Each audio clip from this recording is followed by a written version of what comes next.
Muy buenos días, mis amados hermanos. Damos gracias a Dios por el nuevo día que nos regala. Vamos a orar. Padre bueno, a usted le damos toda la gloria y la honra en nuestras vidas por su bondad con que usted siempre nos ha tratado. Rogamos que su misericordia sea sobre nosotros, sobre nuestros hijos, sobre los hijos de nuestros hijos.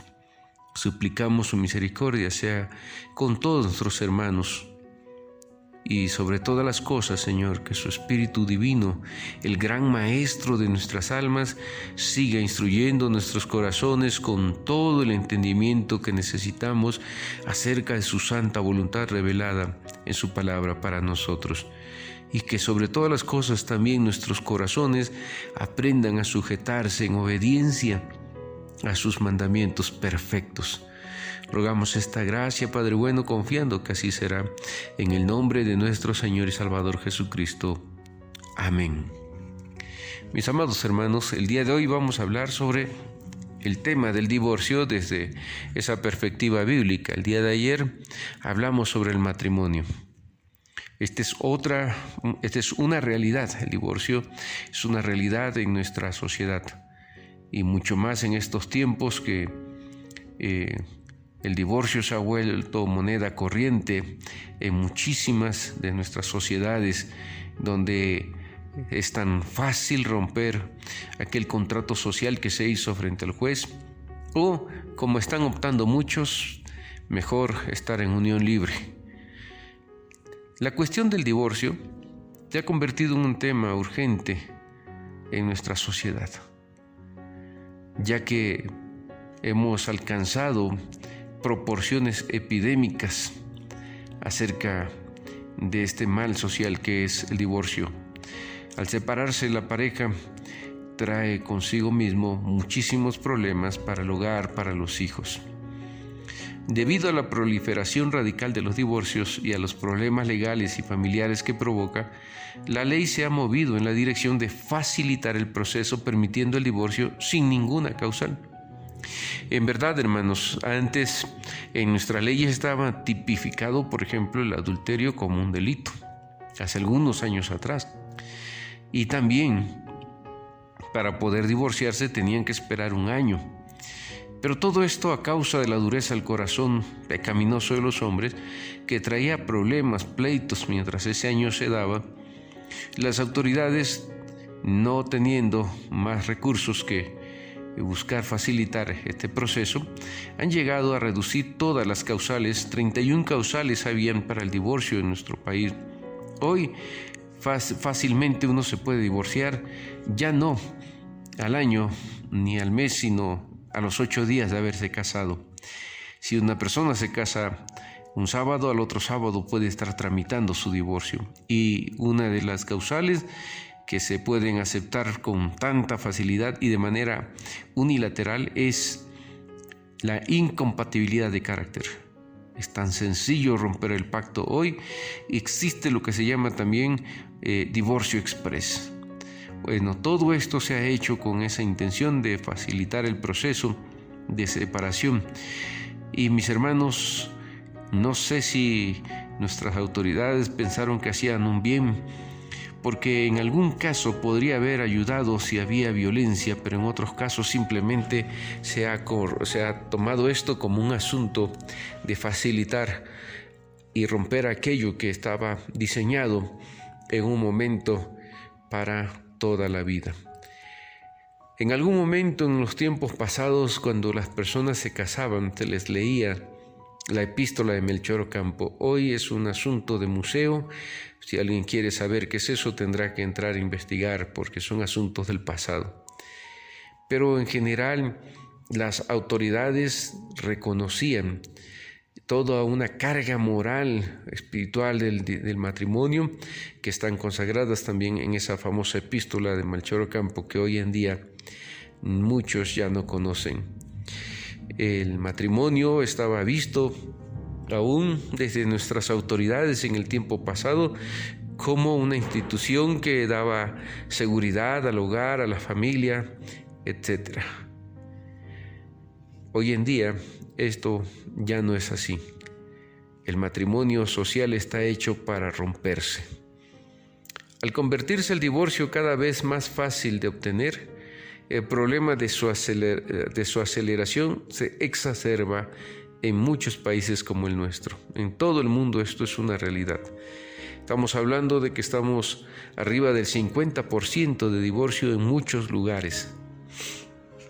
La Biblia no es tan superficial al tratar el divorcio como lo hacen nuestras autoridades en el ámbito civil. Y esto porque se está legislando bajo otras agendas que no son ya bajo principios éticos y morales. La enseñanza de Jesús, nuestro Señor, sobre el tema está planteado en el contexto de un debate del primer siglo entre las escuelas rabínicas. Habían dos rabinos, uno llamado Hillel y otro llamado Shammai. Ambos rabinos tenían una interpretación y se habían posicionado sobre el tema del divorcio.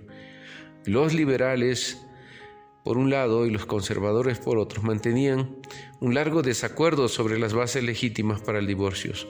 Jesús fue confrontado con el siguiente planteo. Entonces vinieron a él los fariseos, tentándole y diciéndole: ¿es lícito al hombre repudiar a su mujer por cualquier causa? Él respondiendo le dijo: ¿no habéis leído que el que los hizo al principio, varón y hembra los hizo, y dijo: por esto el hombre dejará a su padre y madre y se unirá a su mujer, y los dos serán una sola carne? Así que no son ya más dos, sino una sola carne. Por tanto, lo que Dios juntó, no lo separe el hombre. Mateo 19, 3 al 6 es la cita bíblica que tenemos para este punto que estamos leyendo. Observamos que cuando los fariseos le preguntaron a Jesús sobre la ley del divorcio liberal, Jesús inmediatamente los remitió a la Escritura y a la institución originaria de Dios para el matrimonio. Nuestro Señor subrayó que el matrimonio está intencionado para durar toda la vida. Por eso se considera un pacto matrimonial.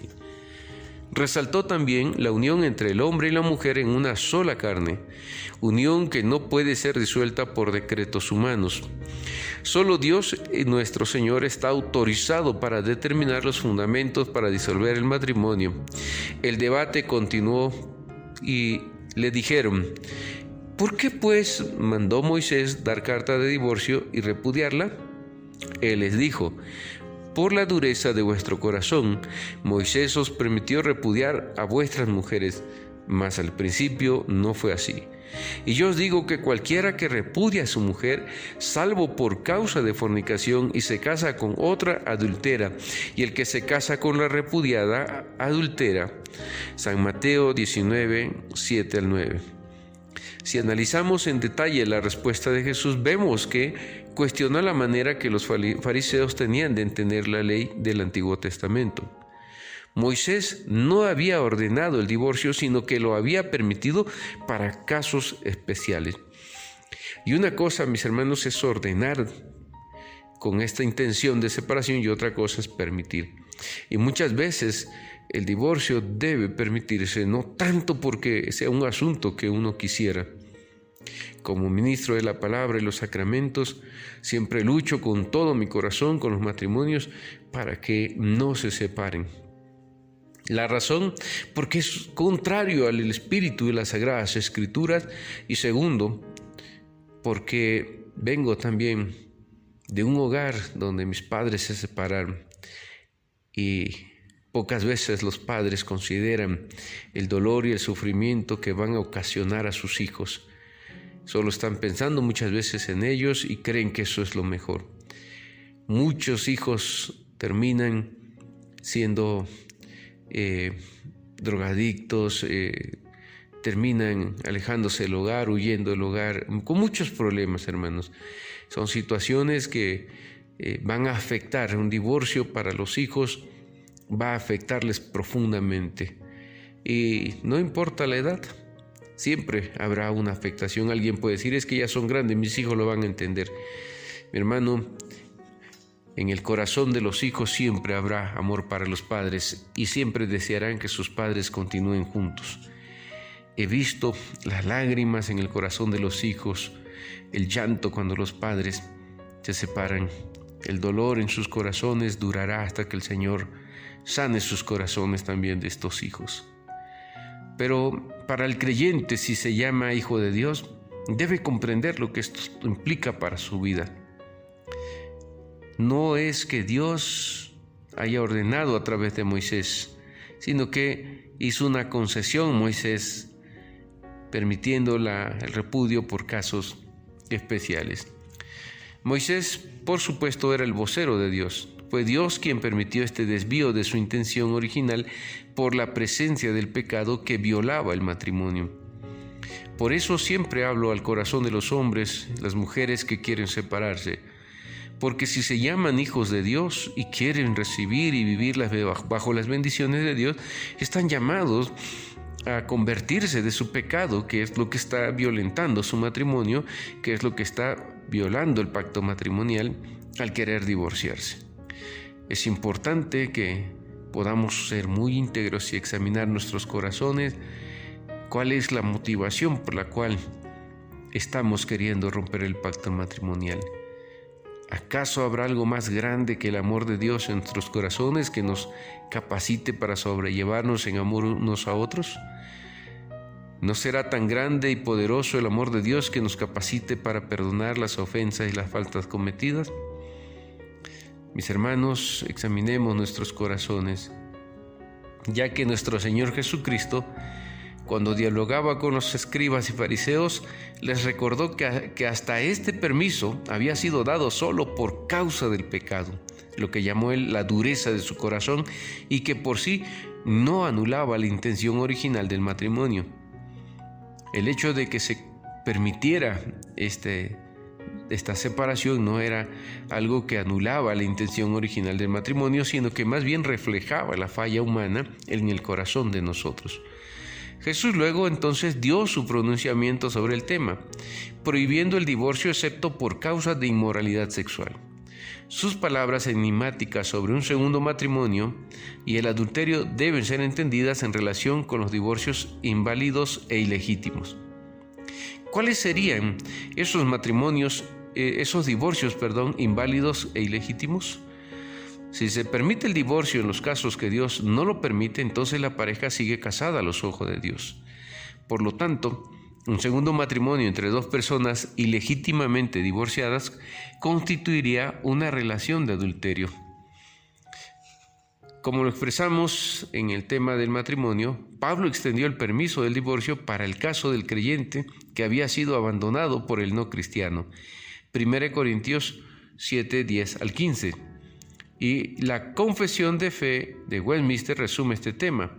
Expresa lo siguiente: en el caso del adulterio después del matrimonio, es legítimo que la parte inocente solicite el divorcio y que después del divorcio pueda contraer nuevo matrimonio como si la parte ofensora se hubiese muerto. Aunque la corrupción del hombre puede ser tal que proponga otros argumentos indebidos para romper los lazos que Dios ha unido en el matrimonio, sin embargo, nada, excepto el adulterio o el abandono voluntario que de ningún modo pueden ser remediados por la Iglesia o el magistrado civil, es motivo suficiente para disolver los lazos del matrimonio, por lo cual deberá cumplirse con un procedimiento público y ordenado, y las personas involucradas no deberán ser dejadas libres a su voluntad y su discreción para su propio caso. Esto es lo que nos indica nuestra Confesión de Fe de Westminster sobre el tema del divorcio. Se nos está normando sobre una conducta, mis hermanos. Entonces no debemos tomar a la ligera que si en la sociedad se rompen los pactos a la ligera, la Iglesia no debe ser así. Tengamos cuidado. Todo divorcio ilegítimo, que no es válido ante los ojos de Dios, es aquel que se hace por causas superficiales. Solo el adulterio o el abandono del hogar son las dos únicas causales que reconoce nuestra tradición de fe reformada para poder divorciarse. Fuera de eso, todo aquel que se divorcia porque tiene mal genio, que era una enojona, cualquier cosa de estas, o no sabía cocinar, cualquier otro tema que no sea adulterio o el abandono del hogar, es un divorcio ilegítimo. Mis hermanos, todo aquel que se casa bajo un pacto debe tener conciencia de esto. Como resumen de este día diremos que la Biblia no suscribe el divorcio sin ninguna causal. Jesús repudia la posición liberal sostenida por los fariseos con respecto al divorcio. Moisés permitió, pero no ordenó el divorcio. Jesús permitió el divorcio para los casos de inmoralidad sexual.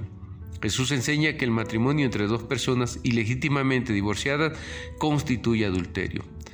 Pablo agregó la deserción por parte del no creyente como otra causal para el divorcio. Pasajes bíblicos para la reflexión de este día: Mateo 5, 31, 32, Mateo 19, 3 al 9, Romanos 7, 1 al 3 y 1 Corintios 7, 10 al 16. Dios les bendiga, mis hermanos, que estos temas nos ayuden a reflexionar y a comprometernos más con nuestro Dios. Si el Señor lo permite, mañana abrimos un nuevo tema doctrinal para nuestras vidas. Dios les bendiga.